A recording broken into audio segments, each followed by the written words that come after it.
And we are live. Hello, all. This is Ruben Dua from Dubb's podcast Connection Loop. And I have with me Steven, who's going to get into a really interesting topic. And he has some great experience being on a stage, being in virtual platforms, and sharing his insight. In fact, he has a TEDx talk that's coming out very soon on the theme of adversities as assets. So, Steven, if you could give us a short bio and let's get into the topic. Well, thank you so much. First of all, my brother, I just really want to appreciate you because look, what you're doing here, not everybody's doing what you're doing. And I can't tell you how grateful I am to be on your platform today. Well, my name is Steven Dossou, and I'm originally from Togo, West Africa. That's where I was born till the age of 18, until I decided to leave my country for a better destination, which I believe at the time would offer me the dream of my life. And I can tell you something, the journey was not easy. Days came where I had no food to eat. Days came where I had no shelter. But I persisted and I broke through. And eventually, I made it to the top senior management of a major sales organization that was in South Africa. And after that, I decided to go and embrace my gift. Many people live on the face of this earth without ever making an attempt to realize the gift. And that's what I did. I chose otherwise. And today, I can tell you something. I am excited. I am proud. I am grateful that I've made that choice. And I'm very, very much a proud speaker and coach. I coach people to unleash their gift and turn it into a business. And I speak about how we can live free of fear, self-doubt, and low self-esteem, because those are the three toughest of demons. The three toughest demons of mankind. So in a nutshell, that is me. That is so nicely stated. You know, what do you think causes those types of limitations within us? You know, these ideas of confidence or fear, or these types of limiting belief. What's the trigger for these? Well, here's the thing. I believe that, you know, we are human beings and we live on a daily basis, right? And our life is nothing more but experiences, okay? And every single day we live, I believe that those experiences, when we go through them, it leads to only two paths, okay? The first path, which either gives us confidence in a particular area, in that thing which we have done, or it leads into the second path, which I mentioned before, which is the path of fear, self-doubt, and low self-esteem. So if I were to give you an example, is that a person that has gone through a relationship, okay, so the nature of that relationship will determine whether the person is confident in getting into the next relationship they're going to be in, or the person is doubting him or herself in the next relationship that they're going to get into. And same apply to a business venture, or as little as even in school. So what I'm saying is that the source of these demons, or whether we gain confidence in a particular thing, it's simply the daily experiences that we live. Yeah, and I really think that's so nicely stated, because a lot of the traumas that we experience in our life, i.e. the life experience that we've had in our upbringing, in our childhood, in our early age, even yesterday, you know, those things can cause traumatic events in our life that do result in self-doubt, low self-esteem, and fear. Next question is, now, how do we evolve from that? How do we overcome some of these things so we can realize our true potential? Well, when you use the word potential, so potential, I look at potential as where we are yet to be, but we are not. Or I look at potential as where we are supposed to be, but we are still on our way there. So what stops us from actually being that? What stops us from, you know, getting out of that seed level and actually pursuing our true nature, which is becoming a tree? What stops us from doing that? Again, are those demons. So how are we able to break away from those limiting beliefs, which I call them, to transit into a state where we believe that, you know, we are fully capable, in a state where I talk about in my book, Be Transformed. That state, I call it the Ablafo zone. Let me tell you what the Ablafo zone is. So in the 14th century, back in West Africa, there was this group of warriors that served reality. And they were known to go to war empty-handed. They carried no weapon, nothing, but they always came back home in victory. And they were chosen by nature. And what was practical about them is that they were apparently they were one within themselves. They knew themselves. They observed the natural laws. They lived according to the basic rules of nature. So they were basically in a zone which made them invincible, in a zone which they were free, should I say, from those fear, self-doubt, and low self-esteem. So how are we able to transit into what I call the black hole zone in these nowadays? Well, my go-to formulas are these. So first of all, you've got to know where you are. In order for you to go to your next destination, in order for you to go to where you want to go, you've got to know where you are. Basically, become aware of your current circumstance. Become aware of what you think, how you feel when something happens. And when you are aware, you're able to put in place strategies, or should I say steps, that can take you from where you are to where you want to be. And part of those steps, I would say, read something positive every single day. Listen to audio tapes, because what you are doing by reading something, what you are doing by listening to audio tapes, what you are doing is basically reconditioning your mind, reconditioning yourself into a state in which you feel invincible, in a state in which you feel powerful, in a state in which you are free of fear, self-doubt, and low self-esteem. And remember, the journey from you being a blank person, and by a blank I mean Socrates says that the man or human beings are born pure, but it's society that corrupt them. So by blank I mean there you are, pure, but with the life experiences, with the mud and everything that gets thrown at you, with the things that get sucked out of you, you eventually fall prey of those three demons. And that goes through a reconditioning. My favorite verse in the Bible says that do not conform to the things of this world, but be transformed by the renewing of your mind. And what you're going to do by practicing those things every single day is what? Renewing your mind, reconditioning your mind, not to conform to the circumstances, not to conform to the realities which are consistently reminding you that you are a slave of the three toughest demons of mankind, but actually renewing your mind, which is making you believe that you too can be great. Renewing your mind, which is making you believe that you too are just awesome. Renewing your mind and believing that you are somebody that people can look up to. And the process of reconditioning your mind happens every single day by adopting a way of life in which you surround yourself with people like you, my brother, that know where they want to go in life, people that are positive, people that are enthusiastic, people that are highly motivated. And by adopting a lifestyle that can give you confidence every single day. Well, this to me is the definition of human evolution, because humans, we are fear-based creatures by nature, because that's what we needed to be and to have in order to exist. But as we explore self-realization, as we understand the science behind this, i.e. neuroplasticity, with neuro-linguistic programming and different ways that we can reprogramming our mind, the opportunity becomes very obvious, which is we can be transformed, which is the title of your book, as I understand it.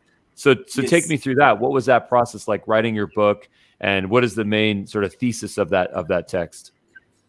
So, I mean, when you asked me to introduce myself, I gave you briefly where I come from, but here's the thing. I was born in a 2-bedroom house with 9 siblings back in West Africa, Togo.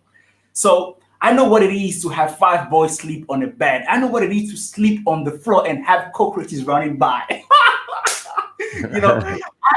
I know what it is. I mean, I was a Toastmaster once, and they asked me a question that what it is that you are impatient in. And here's the story I told them, which was true actually. So I remember, I'm the second youngest. So my mom will dish, because our home meal, the staple food is called pap, is made out of corn porridge. So, they cook it, it comes out in a bowl form like this. So you eat it with your hands, with your sauce. So I was the second youngest, and with my brothers, I had big palms. And here's the thing, that meal is most likely to be the first or second and last meal of the day. So you've got to eat very fast. So that's where I learned how to eat very fast. So if they ask me what it is I'm impatient in, I learned how to make things happen quickly by adopting a quick habit to eat as fast as I could. right? So, so I know what it is, to live poor. And when I left my country, hello, boy. And when I left my country, Togo, when I left my country, Togo, to South Africa, that journey, my brother, took me 18 months. And during those 18 months, my mom thought I was dead. At a point, I was sleeping in a shack of $20 and I couldn't even afford to pay that rent. I mean, it's not today that I've co-founded this and that business, but I know what it is for me to struggle, for people to suffer in life. So here's the thing. Now, to go from the boy that's sleeping on the floor to leading over 100, 200, 300 people and accounting for millions of dollars, something had to happen in my mind. Something had to happen of the perception I had of myself. So okay, come in. Well, what I think is really interesting about this is, and this is something that I tell my son all the time, that we are a product of how we respond to conflict. True. My son asked me, what is that supposed to mean? And what I always try to convey in the most simplistic way is that when we're presented with struggle, when we endure challenges in our lives, that's what forms who we are, right? And without those challenges and without those struggles, we are no one. So anytime that you thank someone, in my opinion, who has supported you, you must also thank someone that gave you a tough time. And it's very strange to thank your childhood bully. It's very strange to thank someone that mistreated you. It's very difficult to thank someone that abused you, either physically or emotionally or both. It's very challenging to do that.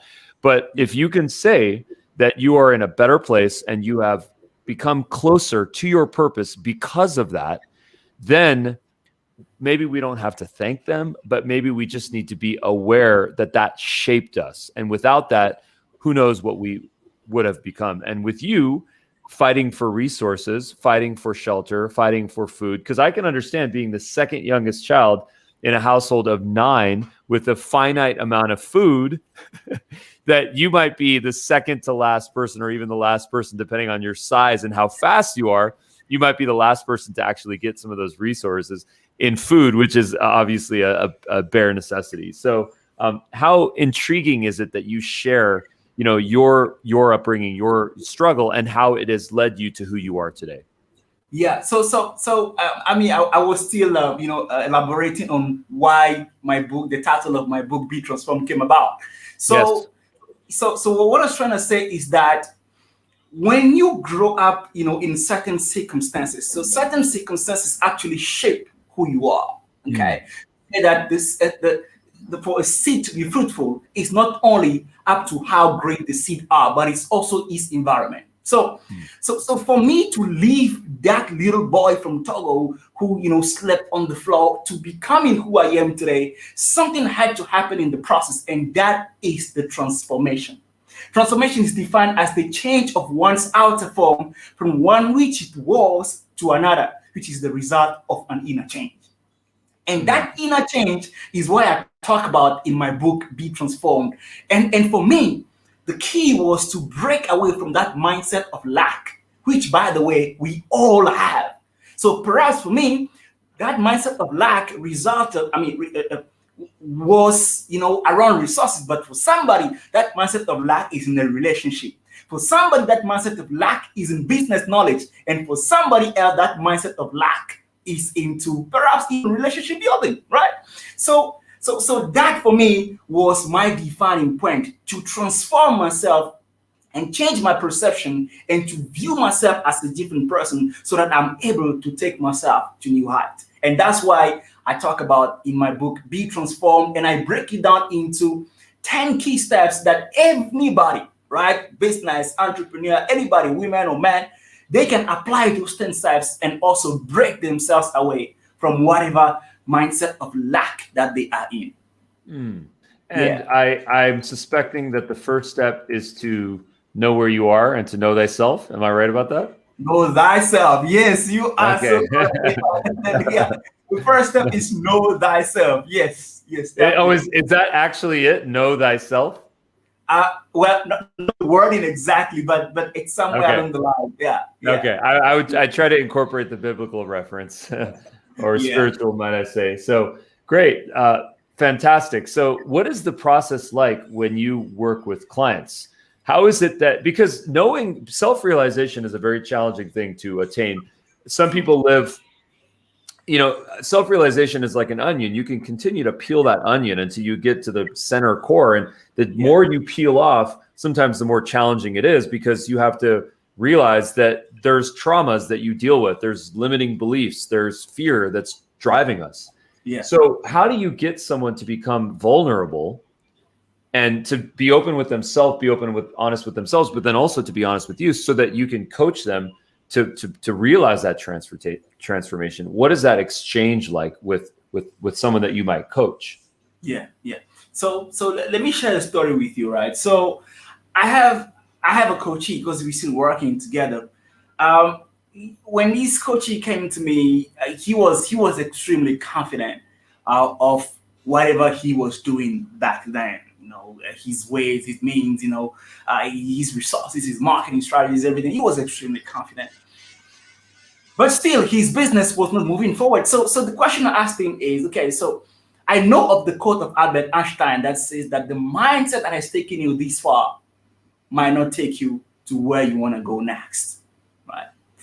So I asked him, okay, based on that quote, if you're really confident that you know what it is that you're doing, how is it possible that things are still not working out? And he was like, right.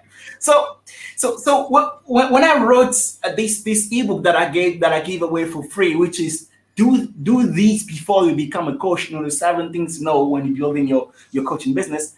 In the first part, I talk about how it is important for you to know what your strengths are and what your weaknesses are. So when you come to me, first of all, what we're gonna try to determine what is go deep down. What are you come to me for you to grow in your career? What are you come to me for you to build a business? The first thing we do is to focus on you and you and you. So we want to determine what are the limiting beliefs that have been holding you back. Because if you don't have anything holding you back, then you wouldn't be sitting in a chair looking at me, or at least if it's online, right? So you want to focus on the coachee itself first and find out what are the things that are holding you back. Who are you? And then the next level we're talking about, so when you know yourself, when you know what your strengths are, when you know what your weaknesses, when you know what you are dealing with, then we talk about finding your voice, right? How can you now speak up about what you are dealing with? How can you open up about it? How can you turn it and in a vulnerable forum can speak about it? Because here's the thing: the more you speak about something that you're dealing with, the more free you become. Yes. And the more power you gain over it. Right? And that's where I talk about finding your voice. It's important that every single body actually should find their voice, in life that we are. So those are the first foundational steps that we take before we dive into the actual thing. If you are a coachee, which most of my clients are, new and aspiring coaches that want to turn their gift, first of all, find their gift and turn it into a business. If you come to me, that's the very first processes that we're gonna dive into. Focusing on you, understanding the things that are holding you back, understanding what your strengths and your weaknesses are, and then enable you to unleash and speak your voice and speak your talent. And from there, we build the business and marketing strategies around it.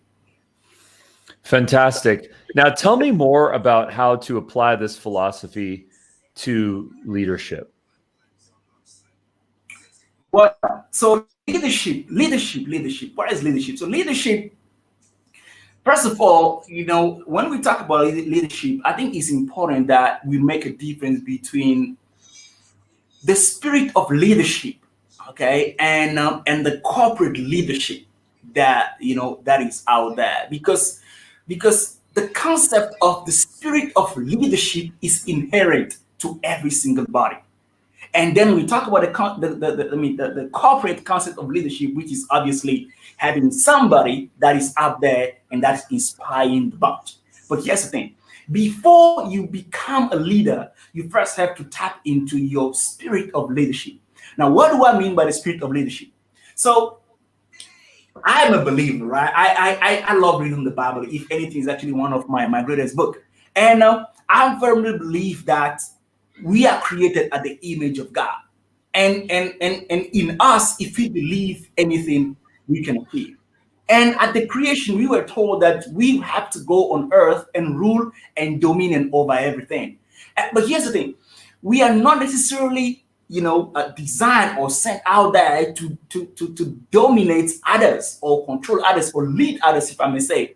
But we first of all have to dominate and rule from our own area of gifting.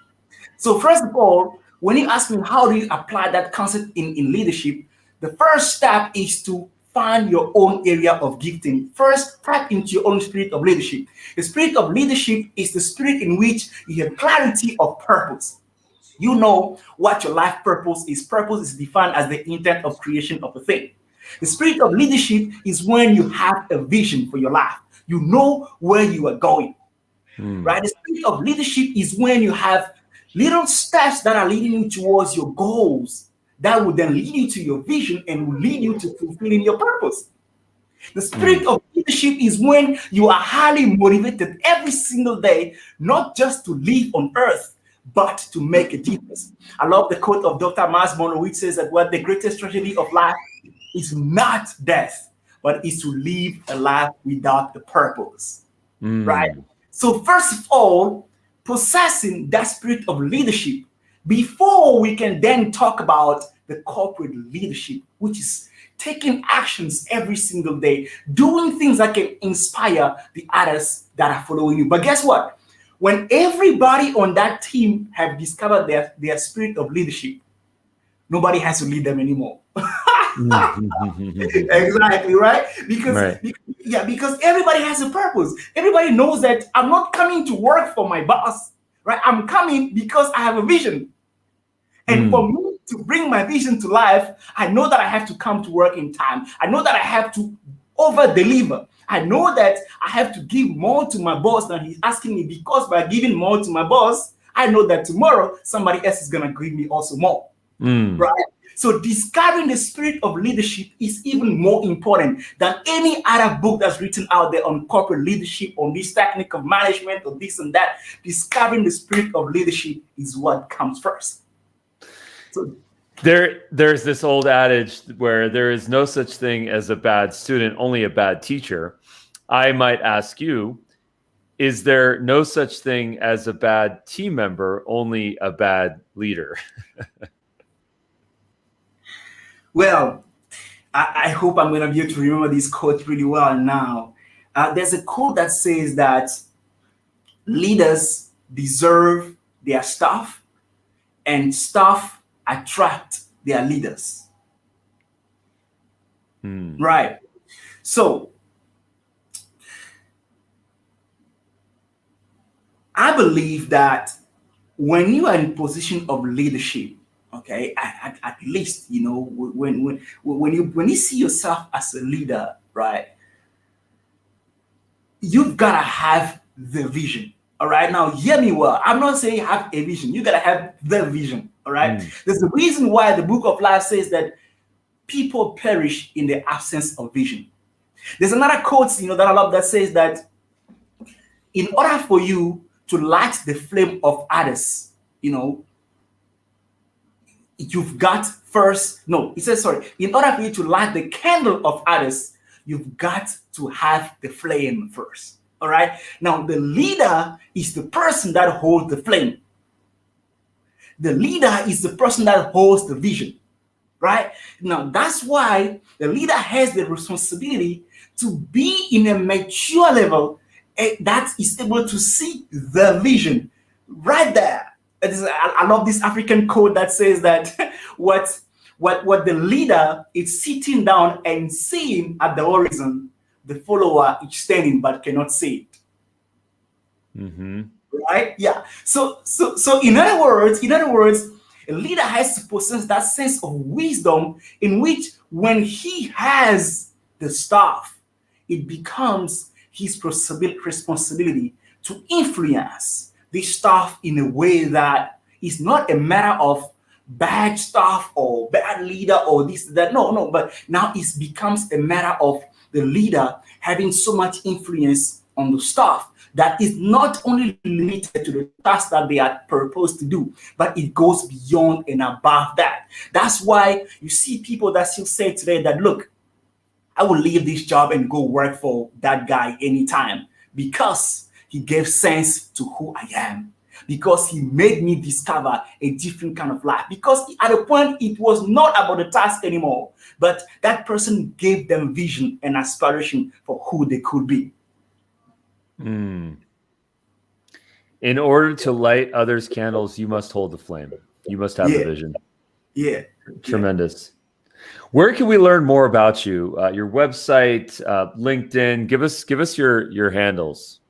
Okay, so first of all, what I want you to do, if you're listening to me right now, I would like you to go on betransformnow.com/no fear. Okay, because when you go in there and you type in your email address and name, what's gonna happen is it's gonna take you onto a page where you have the opportunity to get my book, Be Transformed Be Transformed, the 10-week journey to your true self. You know what? For free. Okay, just cover the shipping. The book is on me. All right, you got a hardcover for me for free. Okay, and I want you to get that book because once you get that book is the key for you becoming what I call an ablafo. For you to step from being a warrior to a warrior, for you to discover a new sense of leadership, for you to be somebody that others have never seen before, that you become the person that leaves the path for others to walk on. And if you want to reach out to me, please go on Instagram, okay, and type in Steven_Dossou, right? You'll see a bunch of videos there from me. I call myself Steven Dossou, all the way from Togo, TOGO. Or go to www.stevendossou.com, okay? Or just go on Facebook and type in Steven with a V, STEVN, Steven Dossou, and I will be there, ready to chat to you. Amazing. Well, Steven, thank you so much. I shared some of these links in the comments, so I encourage folks to grab the ebook, to check out your website, to connect with you on LinkedIn. That's where you and I connected. Yeah. And you have some fabulous assets here, many ebooks and videos and beyond. And then I also encourage people to stay tuned for your TEDx talk that's now in the process of being processed. That was, I think, on April 17th, my sister's birthday. And here you are, and you're going to also, if I'm not mistaken, you're also going to be speaking at TEDx in London in the future. So we look forward to that, Steven, and we thank you for your time and being on Dubb's podcast. Thanks so much. Thank you so much, my brother. Appreciate it. Stick around for some notes. Thanks again. All right. I think the usability was good. The price was right. Everything just seemed to work. It has been fantastic. Dubb is one of the top tools for my company and our business development, prospecting, lead nurturing, deal nurturing. I do Dubb videos for almost everything, and people love it. Thanks.